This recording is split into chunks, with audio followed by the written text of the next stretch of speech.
Hello বন্ধুরা, আশা করি আপনারা সবাই ভালো আছেন। আমিও বেশ ভালো আছি। তো আমি পুরুলিয়ার ছেলে আজকে নিয়ে চলে এসেছি একটা ফিশ ফ্রাই রেসিপি।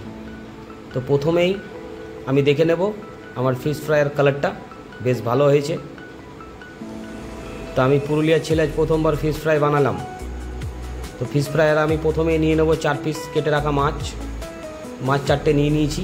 এবার এই মাছগুলোকে সুন্দর করে কেটে নেব। মাছগুলোকে কাটছি, মাছগুলো কাটা হয়ে গেছে। মাছগুলো কাটার পরে আমি নিয়ে নিয়েছি একটা দেশি স্টাইলের শিলনোড়ার মধ্যে রাখিয়ে দিয়েছি এখন আদা, গোটা লাল লাল শুকনো লঙ্কা, আর শিলনোড়াটার উপরে রেখে দেবো আমি গোটা রসুন। এইবারে সবগুলাকে আমি ভালো করে বাইটে নেব। বাইটে নেওয়ার পরে আমি একটা ফাইবারের কৌটোর মধ্যে পিস মাছগুলোকে নিয়েছি। এরপরে দিয়ে দেবো আমি ঘরের রাখা আছে ময়দার মধ্যে দিয়ে দেবো সেই বাটা মশলাটা, আর ভাঙিয়ে দেবো এর উপরে একটি ডিমটা ভাঙিয়ে দিচ্ছি। ডিম ভাঙিয়ে দিয়েছি।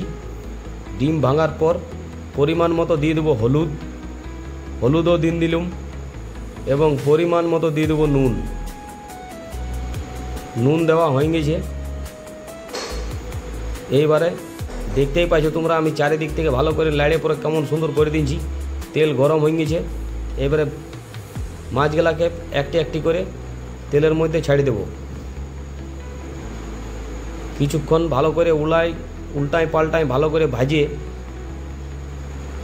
যেন ভিতরটা মাছের একটু ভালো করে ভাজা হয়, নাহলে কাঁচা কাঁচা গন্ধ মারবে, তখন তোমরা খাইতে লাগবে। এরকম করে তোমরা ঘরেও বানা নিতে পারবে। তো বেশি কিছু লাগে না, ঘরে তো মাছ তোমরা সবাই নিয়ে আসো। তো একদিন ফিশ ফ্রাই বানাই খাবে, এই বর্ষাকালে খুব সুন্দর লাগবে। আমিও মাঝে মধ্যে খাই, তাই আজকে মন হলো যে তোমাদের সঙ্গে এই রেসিপিটা শেয়ার করি। তো দেখতেই পাইছো তোমরা, কালারটা বেশ সুন্দর আসছে। তো নমস্কার বন্ধুরা, ভিডিওটা ভালো লাগলে চ্যানেলটা সাবস্ক্রাইব করে দিবেন। Thank you.